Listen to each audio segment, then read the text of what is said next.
Oh, SummerSlam 1993, you silly Billy. In one of the most uncanny moments in wrestling history, WWE celebrated a count-out victory like a parade for astronauts returning from the moon landing. For weeks and weeks, Lex Luger traversed the country in a gigantic off bus to get a match against all-round WWE champion Yokozuna. The match ends in a count-out victory for Luger, and then despite the fact that everyone knows the championship can't change hands on a count-out, there was confetti, balloons, Luger being carried aloft like he just discovered how to poo gold. It is a very strange ending to SummerSlam. It is stupid, stupid, stupid. I'm Plumpy from WhatCulture.com, and here are 10 fascinating facts about SummerSlam 93. Number 10, it was the first WWE pay-per-view without either of the mega powers wrestling. After Macho Man Randy Savage dropped the WWE Championship shortly after SummerSlam 1992, he became something of an unwilling part-timer. McMahon wanted the 40-year-old Savage to basically serve as an emergency performer, someone they could parachute in whenever a card was looking a bit SummerSlam 1993 was the 30th WWE pay-per-view to date, if you count WrestleMania 1 and No Holds Barred, the event, not the Oscar-nominated movie,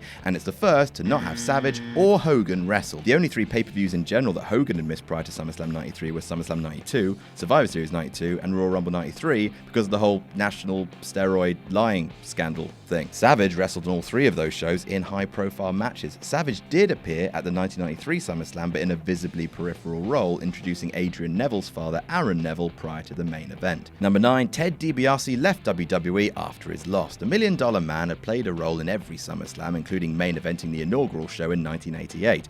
Come August 93, DiBiase was nearly 40, still a technically sound performer with plenty to offer, but was dealing with deeper problems. After Ramon planted the longtime villain with the razor's edge, DiBiase left the company having something other than wrestling on his mind. In a shoot interview, DiBiase admitted to having mounting troubles at home that began shortly after WrestleMania 8. This led to him becoming a born-again Christian whilst trying to avoid falling back into old habits that he'd picked up.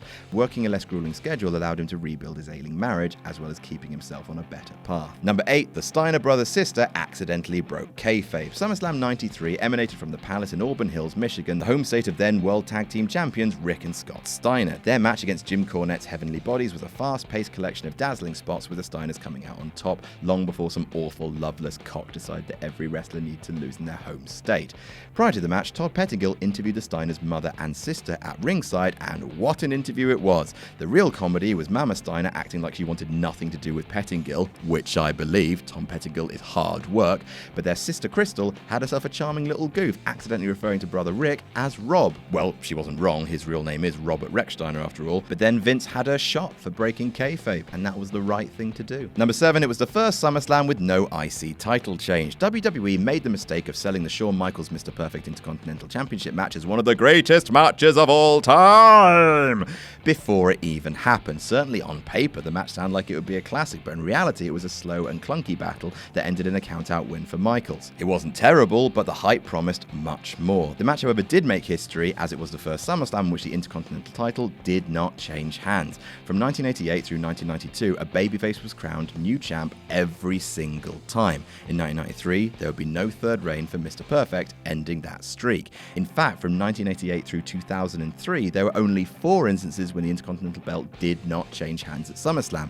In 1996 and 2003, the gold wasn't defended by Ahmed Johnson and Christian respectively. In the other instances, 1993 and 1995, it was Shawn Michaels retaining the belt, something doesn't lay down for anybody, etc. Number 6, Bret Hart was supposed to wrestle Hulk Hogan. To hear the original grumpy cat Bret Hart tell it, after Hulk Hogan won the WWE Championship at WrestleMania 9, the Hulkster told the ex-champion he would be happy to return the favor. At a May Superstars taping in Halifax, Hart and Hogan reportedly took part in a photo shoot where the two engaged in a tug-of-war with the heavyweight belt. You know, like Roman and Brock did. Good image, that. Days later, Hart even claims that McMahon told him he was getting the belt back. Then plans change, with Hogan reportedly refusing to put Hart over at SummerSlam, and he's got previous on such bare-bottom nonsense. So instead, McMahon decided to have Hogan drop the belt to Yokozuna at King of the Ring instead via explodey camera. Much better. Number 5, Bruce Hart didn't know Doink would wet him. The true highlight of SummerSlam 93 was the entire Bret Hart-Jerry Lawler thing, which ended in the Hitman locking the King in a sharpshooter for 6 years.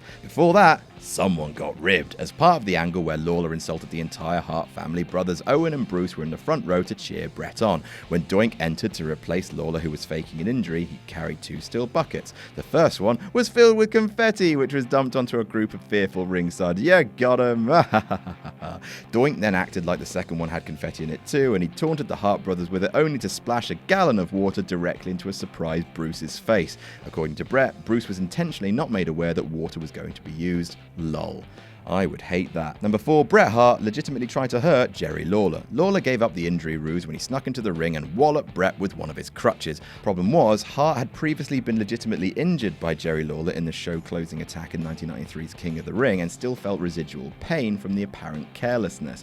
After Hart was then left seeing stars from the stiff crutch to the head, he decided, that I'm paying Lawler back. When Hart applied the sharpshooter, which he applied for 19 years, he cinched up tight, leaving Lawler crying out in very real pain, as well as tugging at his own hair in agony. The hold was locked on for more than 3 minutes, giving Hart ample opportunity to hyperextend Lawler's knees and fold his lumbar region with a sharp crease.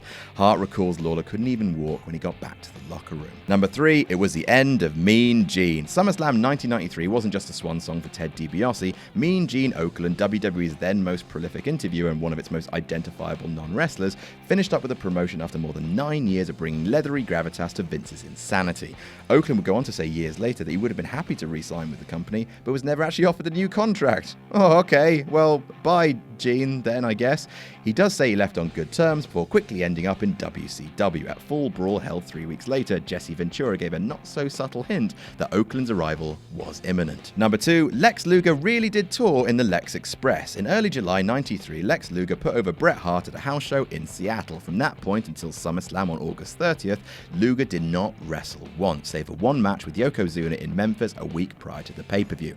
That's because Mr. Made in the USA was out campaigning in the Lex Express, and bizarrely, that was legit. According to Luger, he spent literally 2 months touring around the States on the customized Star-Spangled Silly Bus. His itinerary consisted of waking up at 5 a.m. every morning, getting in an entire day's worth of autograph sessions and media appearances before an evening dinner and some time in the gym before bed. And then he lost by countout. Worth it. And number 1, it was the first SummerSlam with no title changes. Prior to 1991, the only pay-per-views that featured championships changing hands were WrestleMania and SummerSlam. Most champions took part in the Royal Rumble Gauntlet, while Survivor Series was exclusively for tag team elimination warfare. It's a big reason why the Intercontinental title changed hands at the first 5 SummerSlams, while the tag team straps were swapped at 2 of them. A crucial title change is being seen by the biggest possible audience.